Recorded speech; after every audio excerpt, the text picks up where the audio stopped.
B. I survived an avalanche. And today I want to tell you what happened that night.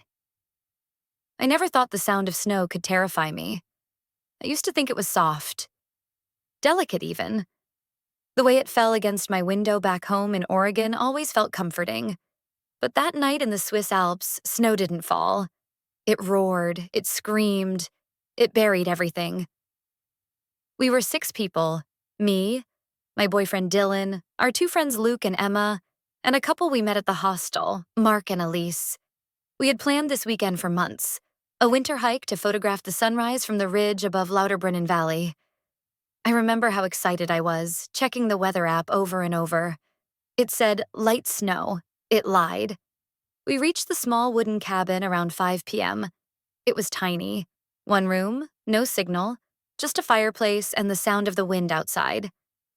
Dylan unpacked the food, Emma set up her camera gear, and I went out for a quick photo before dark.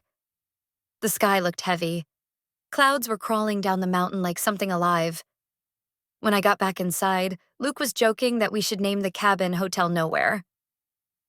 We laughed, ate instant noodles, and listened to the wind howl through the gaps in the wood. The snow was already piling high against the door. Around midnight, I woke up to silence. The fire had died out. It was so quiet I could hear my own heartbeat. Then came the sound. Distant at first. A low rumble like thunder rolling underground. It grew louder, closer, until the whole cabin began to shake. Dylan shouted something, but his voice was swallowed by the noise. The floor tilted, the walls cracked, and I saw white exploding through the window, a wave of snow crashing in. I remember the moment my body lifted, the feeling of being weightless and helpless at once. Then everything went black. When I opened my eyes, it was like waking up underwater. There was no up, no down, just cold. My chest burned. I couldn't move my legs. My hands were numb, but somehow I still had my small flashlight in my pocket. When I turned it on, all I saw was white. I was buried alive. At first, I didn't panic.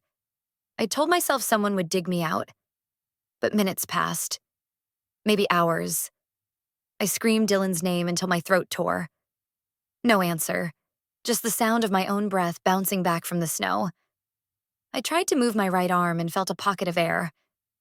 I pushed toward it, inch by inch, trying not to waste energy. The flashlight started to dim.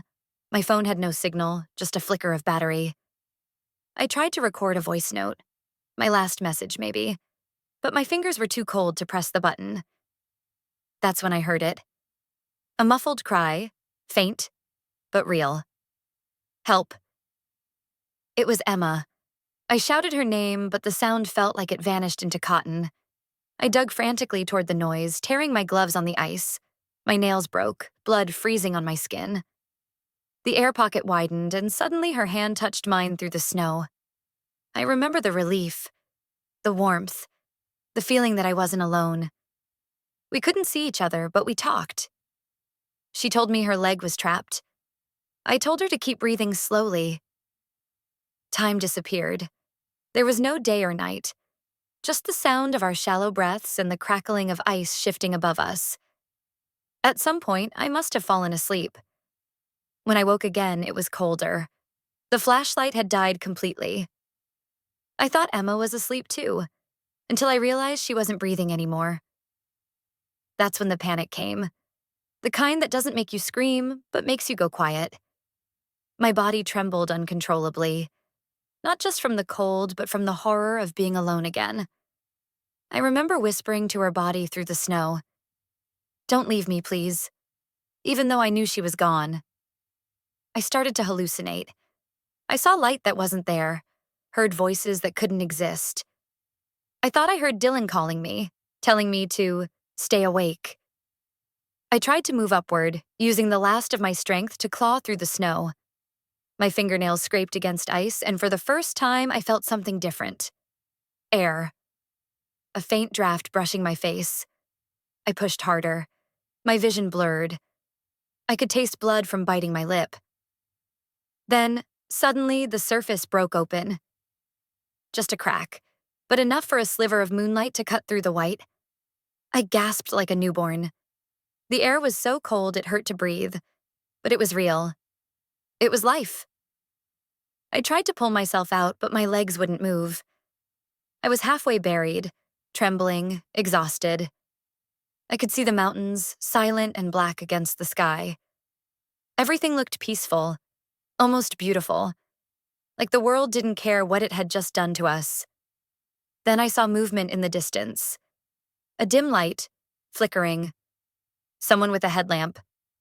I screamed with everything I had left. My voice cracked, echoing off the snow. The light stopped, then moved toward me. That's the last thing I remember before everything went dark again. When I woke up, I couldn't see anything but white. For a moment, I thought I was still under the snow. Then the blur sharpened into light, a harsh, artificial glow. I was in a hospital room. A voice spoke near me, calm but firm. "You're safe now. Don't move too fast." I turned my head and saw a man in uniform. Mountain rescue, I guessed. His face was red from the cold, eyes tired. I tried to speak, but my throat was too dry. The only sound that came out was a whisper.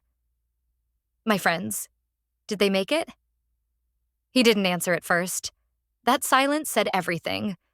Later, a doctor told me I had been buried for nearly 11 hours. 11 hours of ice, darkness, and luck. My body temperature had dropped below 30 degrees. I was one breath away from dying when they pulled me out. They found me because of a photograph. Apparently, I had dropped my camera before the avalanche hit.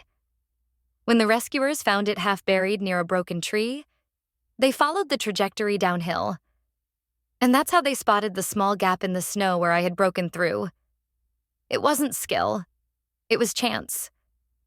I spent 3 days in intensive care, drifting between consciousness and nightmares. Sometimes I heard the avalanche again. Sometimes I saw Emma's hand reaching through the snow. The nurses said I screamed in my sleep. On the 4th day, a police officer came to ask questions.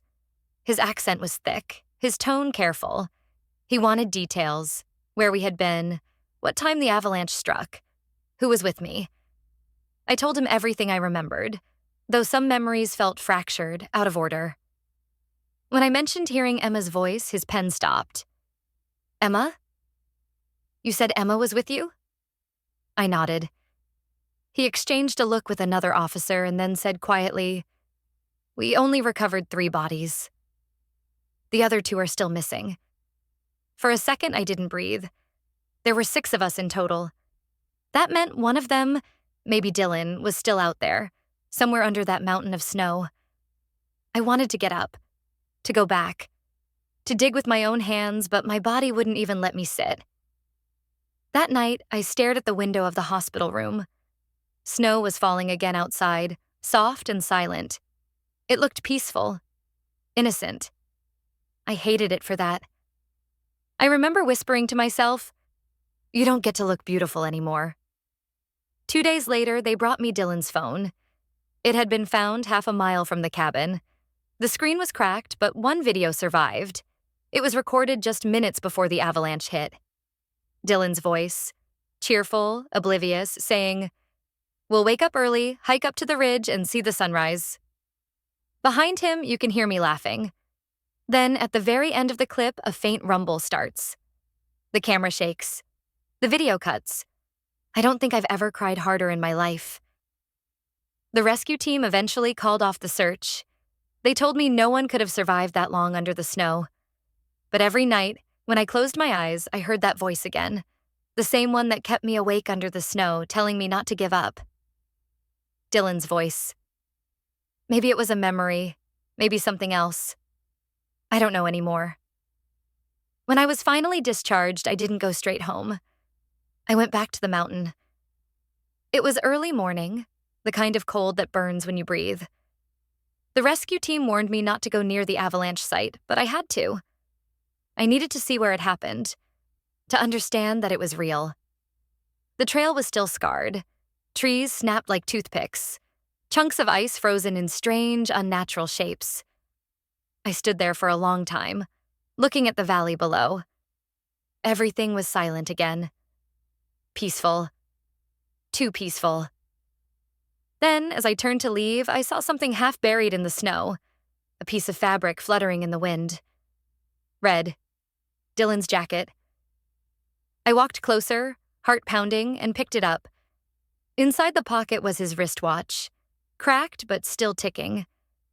I don't know what that meant. Maybe it was just the battery. Maybe not. But in that moment, standing there in the silence of that mountain, I realized something. Survival isn't the end of the story. It's just the beginning of the weight you carry. When people call me lucky, I never know how to answer. Because luck feels different when it comes with guilt. Some nights I still wake up gasping, tasting snow in my mouth, my hands clawing at the sheets. Other nights I dream I'm back under that white darkness. Only this time I don't want to escape. Because in that frozen silence, I can almost hear their voices again. Laughing. Breathing. Alive. I survived an avalanche, Bee. But a part of me is still buried out there,